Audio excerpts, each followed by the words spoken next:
Morning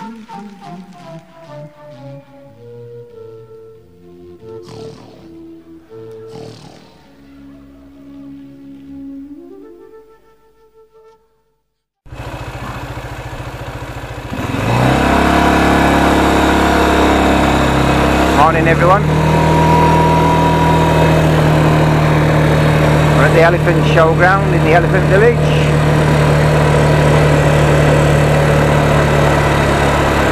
There's supposed to be something going on up at the elephant temple.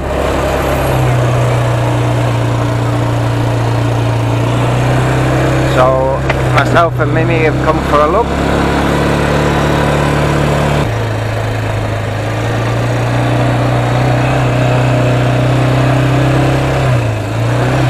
I'm getting a shower.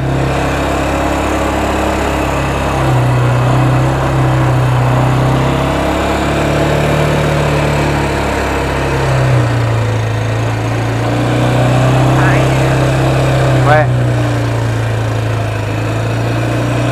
His daughter in the pickup.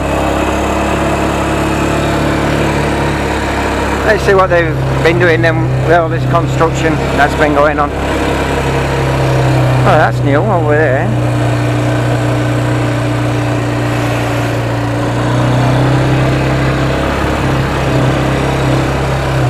Look at this, Mimi.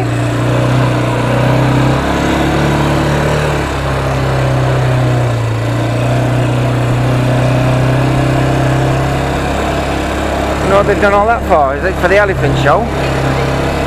Or for today? I think so.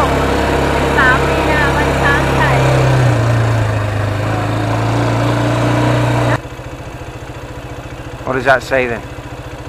3 มีนาคมวันช้างไทยประกาศเกียรติภูมิของช้างไทย Gonna control who the elephant in the world. The village.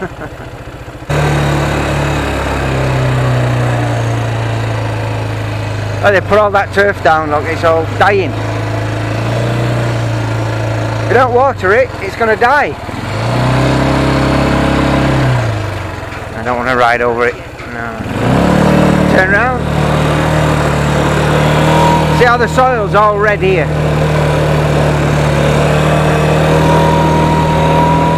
I'll just take you for a little ride around anyway.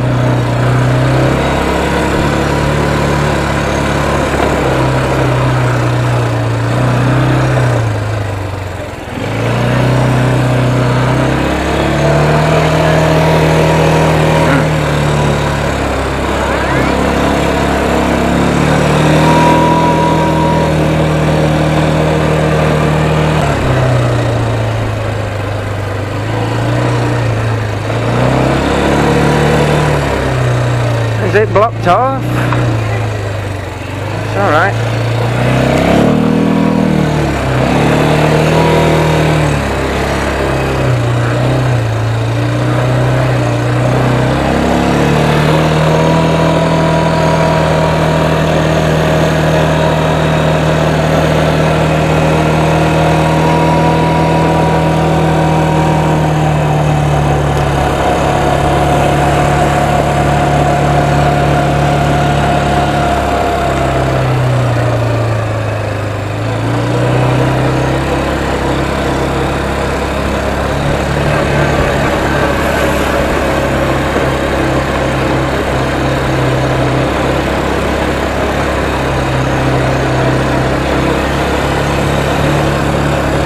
What's that going to be? Water tower.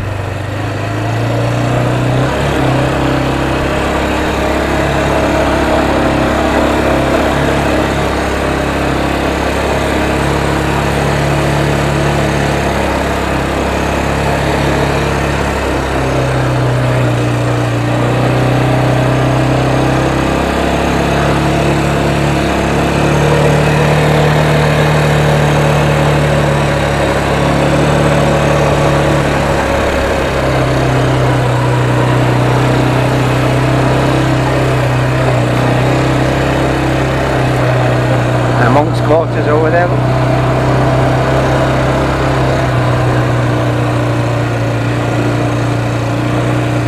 Slowly, slowly, slowly plodding away on this ตอนนี้เรียนเชิญครับทุกท่านนะครับตอนนี้เข้าสู่พิธีการเส้นบวงสรวงนะครับประกาศแล้วนะครับ Oh, there's something going on, Mimi. เรียบพา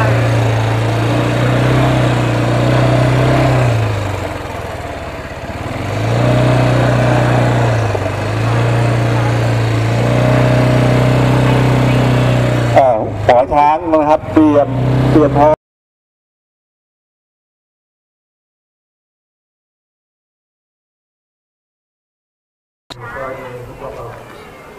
Interesting.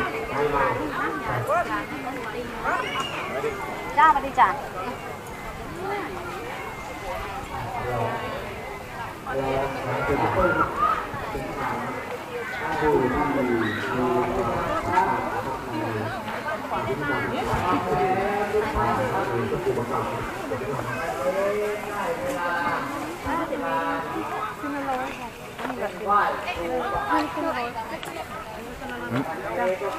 Very nice.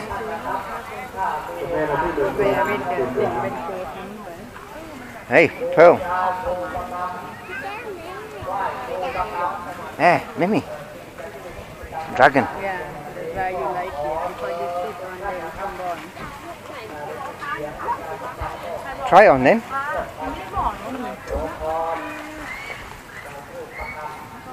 Why I so scared of the thing like that? Oh, you're scared. I don't know. Try it on. Look, I tell you now. สวยมาก Oh, I like ลอง it. ดูได้ค่ะ ชิ้นเท่าไหร่อย่างเงี้ยค่ะ อันนี้350ค่ะเนี่ยค่ะ สีเขียวก็มีเลย สีเขียวไม่มีเลยพี่หาจนแต่มันไม่มีเลย Lizard woman. สีแดงอ่ะใส่สวยมันจะขายดีเพราะว่าสีเขียวก็ไม่ค่อยเอามาสีเขียว ย้อนเย็นยานเห็นว่าได้มันอยากได้ตัว แสดงว่าเส้นแบบ กลัวกลัวมากเลยกลัวเนี่ยมันได้ทีเป็นว่าเกี่ยวกับมันไม่ไป So, I've just bought the dragon bracelet. 300 baht.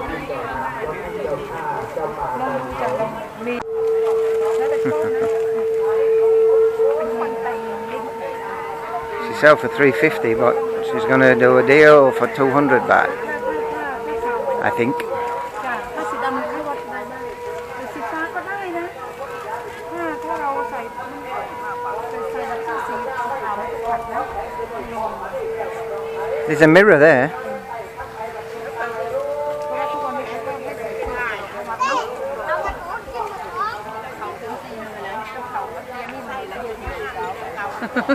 พี่ฟังไม่รู้เรื่องแล้ว ลองได้ไหมนี่ขี้เกียจเขาแกะไม่ได้ใช่ไหม จ๊ะไม่แกะได้ ลองได้สิมาพี่ลอง Let's look then. Mimi, อยู่บ้านนี้นะคะ บ้านมันสปังทำไมรู้ใหญ่ let me look. Yeah, look good. โอ้พลังใช้กระหมูจอกสิเอาไหมคะไม้ของเขาเองเงินเพชร พวกเราอยากจะได้นะครับแต่ละคนอยากได้อะไรจะเป็นมากนะครับ Load of free food going on over there. I'm going to have something to eat. It's got some free food, look. Got quail eggs. And like a spring roll batter. Lovely.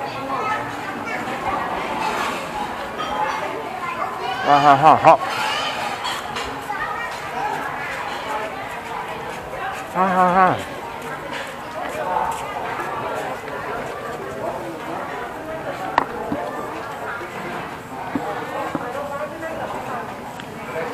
Deep fried, boiled, kai nok gata.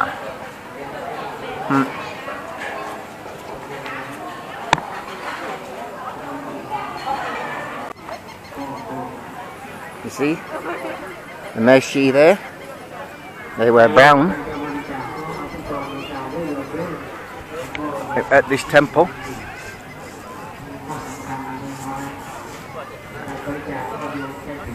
because the body is occupied by the elephant spirit. And what's the name? What you call the Meshi here? What's the name? แม่ชีหนังประกำ Nam หนังประกำ Nang Bakam. Yeah. Yes. Right, Mimi wants to go pay merit.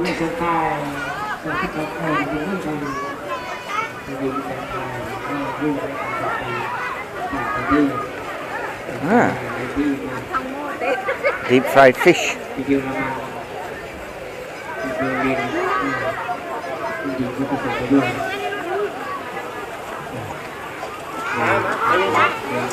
ท่านเดียวกันเลยตลาดจงทองทองตลาดเลยอยู่น้อยอเมริกาไม่ได้ไม่ได้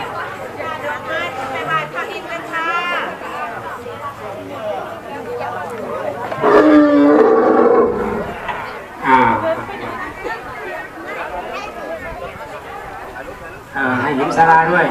เคยสลาอีกแล้ววัดทำไมลูกเตอร์มันเปิดเอาใครจะเข้ามาบ้าง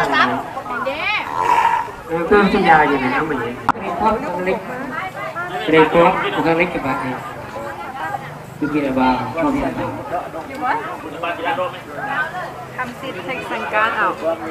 I'm alright.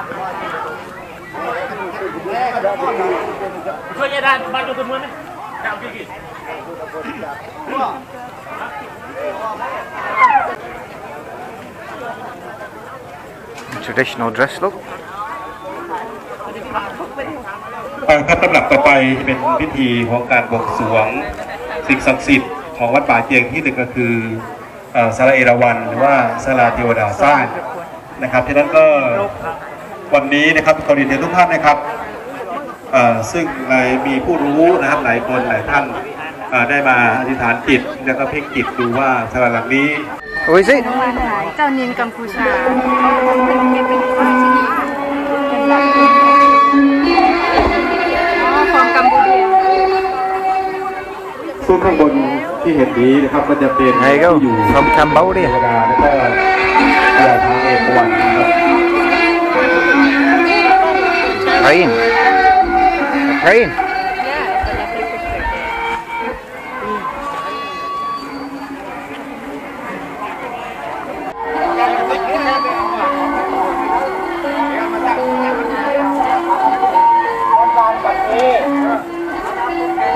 พ่อครูหมอเท่าพ่อครูหมอหลวงพ่อครูประกันและสิ่งศักดิ์สิทธิ์ทั่วสากลโลกพ่อท่านหารหลวงพ่อหารปัญญาทโรเปิดบุญบารมีณสาราดุดาและมีพ่อตุยสารงามเป็นผู้ช่วยด้านครูหมอช้างอยู่ข้างกายสาธุสาธุสาธุพระแม่ธรณีเจ้าที่เจ้าทางเจ้าทุ่งเจ้าท่าเจ้าป่าเจ้าเขาแม่น้ำคงเป็นชื่อพัชยามเทวาที่ราช16ชั้น15ชั้นดินนับตั้งแต่เกิดพระปู่กรมราชวังบวรซื้อสิงห์นาถเสด็จปู่พรหมเรียนมหานิเวศเสด็จพระปู่นเรศวรมหาราชเสด็จปู่ปิยะมหาราชเสด็จปู่ตากสินมหาราชเสด็จพระปู่คุณรามคำแหงมหาราชท้าวพระปู่ยยะมงคลพระปู่จอมทองพระท่าองค์ธานีหลวงปู่ทวดเหยียบหนักทะเลจืดหลวงปู่พงหลวงปู่แหวนพระธาตุศรีสองรักแม่ย่าโมกรมหลวงชุมพรโนพระธาตุบนดมหลวงพ่อวัดชักให้หลวงพ่อไม้หลวงพ่อสิทธิ์หลวงพ่อเดิมหลวงพ่อดุลหลวงพ่อพุทธเจราเจ้าแม่คืนอินเจ้าแม่ทับทิมเจ้าแม่ปากน้ำโพหลวงพ่อโสธรวัดปากน้ำวัดบ้านแหลมวัดไร่ขิงหลวงปู่ฟั่นหลวงพ่อเงินหลวงพ่อทองหลวงพ่อคูณหลวงพ่อพรปู่ฤาษีลิงดำพุทธทาสปู่เสด็จย่าเสด็จพระ5พระบาทพระเจ้าหัวหลวงตาเลย Oh, Majak Anggrit. Majak Anggrit. Come, come. ช้างเคยทำสงครามผู้ชาติไทยหน่อยสิไทย Oh, nít nói. Pasal lau. พญาพุทธศาสนา Sep đi. ช้างพลายพญาช้างอาดินพญาช้างเอราวัณ Yes, yes, I know. Pomru. พญาช้างพญานุภาพพญาช้างพัดคอที่เคยทำสงครามผู้ชาติบ้านเมืองมาให้เราได้ Hái rồi. สาธุต่อไปนี้ตั้งนะโมพร้อมกันทุกท่านนะครับนะโมตัสสะภะคะวะโตอะระหะโตสัมมาสัมพุทธัสสะนะโมตัสสะภะคะวะโตอะระหะโตสัมมาสัมพุทธัสสะนะโมตัสสะภะคะวะโตอะระหะโตสัมมาสัมพุทธัสสะข้าพเจ้าทั้งหลายขอน้อมถวายดอกไม้ธูปเทียนเครื่องสักการะบูชาแด่เทวดาฟ้าดินศาลาหินละวัน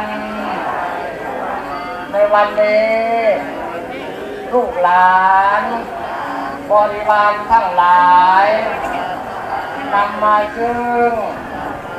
ผลไม้มากมาย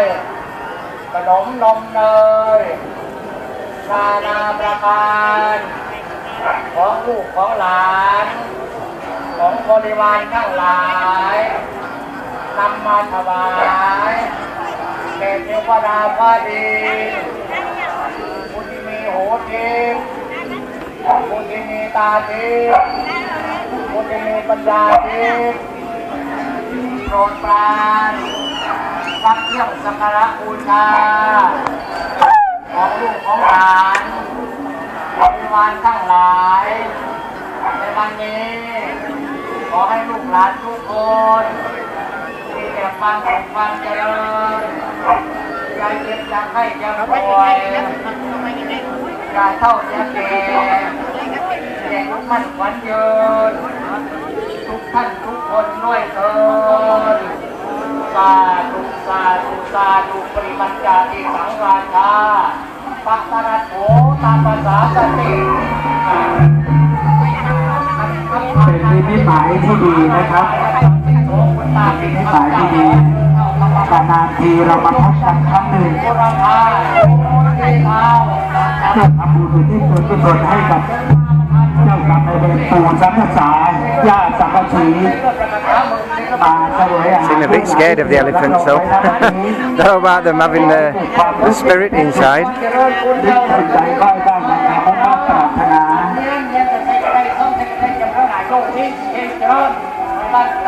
เล็กลงยันสีด้วยพระคาถาพันสิ่งด้วยพระคาถาแสนล้านคนมาลงโทษทุกสิ่งให้ลูกให้หลานท่านเจ้าคนขนมรัตนีเจรายาอันนี้สิ่งใดสิ่งใดจำเริญอายุเวทีเจริญในบรรดาคนละบรรดาคนคุณวันนี้เป็นติดสันติในเด้ไม่ต้องหัวใจแก่แค่คนกับพระเนื้อไม่โยนโยนลงเพียรอย่าลืมเต็มเงินเต็มถังอังเงินคนอุมากุงเกียมหากุงเกียเรียเกียสละหะนักกะเนวังไว้นั่งไว้มีสิสุดเด้อคำมาทุกวันยากจะได้พบได้เห็นเดี๋ยวเงินบ่อทองไหลเงินไหลนอกทองไหลมามีโภคทรัพย์ตับแสนโกรธอารมณ์จักรวาลมาเยอะมาพุทธาภูเสนพุทธนันจากที่สังมีโลภาษาจักรี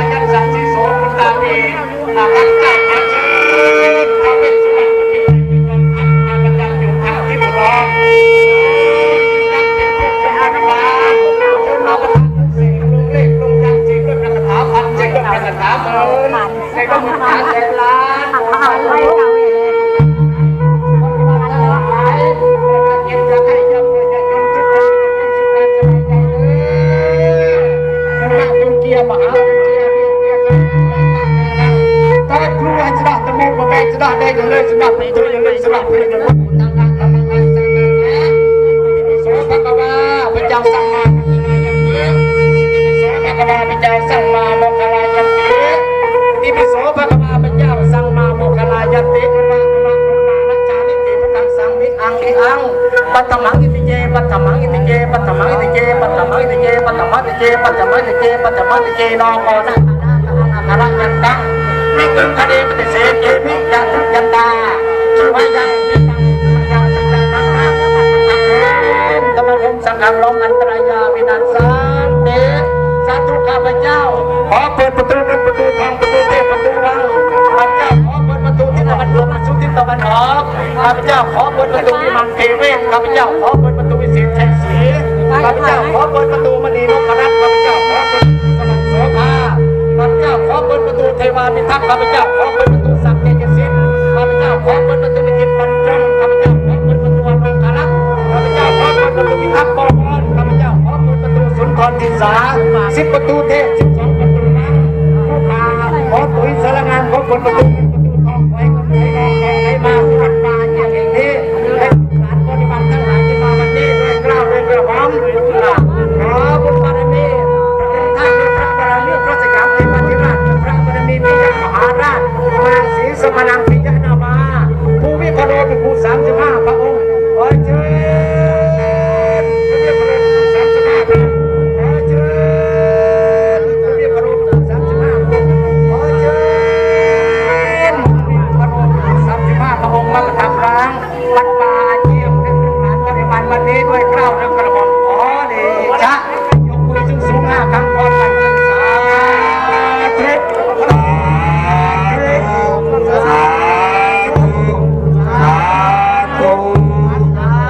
ทุกอนุโมทนามีข้าขอให้เป็นคนที่เราจะเยี่ยมจะให้ทุกคนทุกคนเลยเป็นสุขกายสบายใจเด้อขอ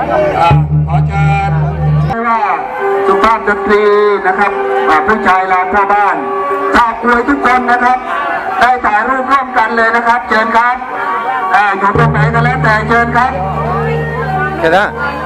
ขอเชิญธิดาช้าง Big one. ธิดาช้างจากมหาวิทยาลัยช้างด้วยนะครับ How big this is? ด้วยตัดบาทด้วย Not me. แถวเลยนะครับหันหน้ามาทางศาลาเอราวัณนะครับ Huge. เดี๋ยวท่านใดที่มาถ่ายรูปร่วมก็เป็นโอกาสดีถ้าคนไหนยังไม่มีโอกาสก็ไปบูชา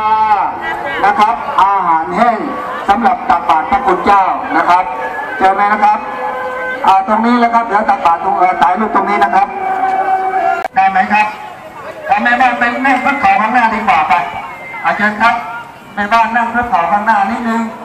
นะครับอาจารย์กดแม่บ้านด้านหน้าเลยนะครับนั่งเพื่อขอตรงนี้นะครับจะได้ภาพสวยๆ Hey. ถ่ายออกนิดนึงนะครับถ่ายภาพ สวัสดีครับ ถอยมาอีกครับถอยมาอีกนิดนึง วันนี้นะครับเป็น He plays husband and daughter. บริบูรณ์บุญผลนะครับองค์หญิงจากประเทศกัมพูชาพระพุทธโลกเลยรูดไปนู่นพระอิสระเราบอกครับปัสมานารีรัตนานะครับก็เอาทุกรายช้างมาแต่เป็นผู้องค์หญิงกัมพูชาหน่อยคุณแม่น้ำพึ่งดวงสุรินทร์นะครับท่านดร.วิทยานะครับคุณแม่น้ำพึ่งมาด้วยนะครับ So the elephant's had its tusks trimmed. รูปนี้จะไปที่กัมพูชา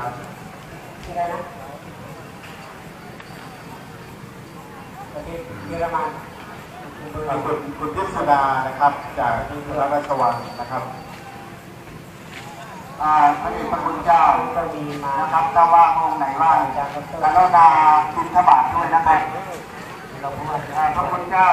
ที่อยู่ว่างๆนะครับ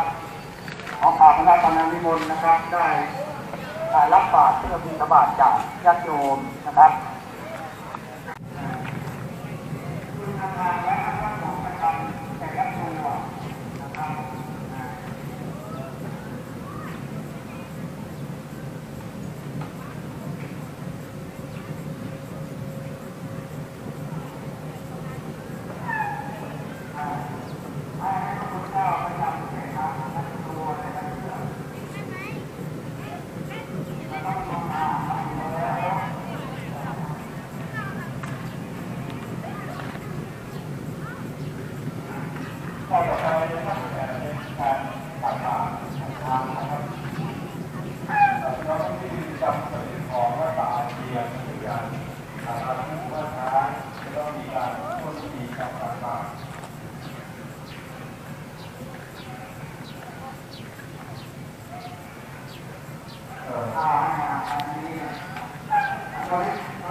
And then he found somebody else that makes rings.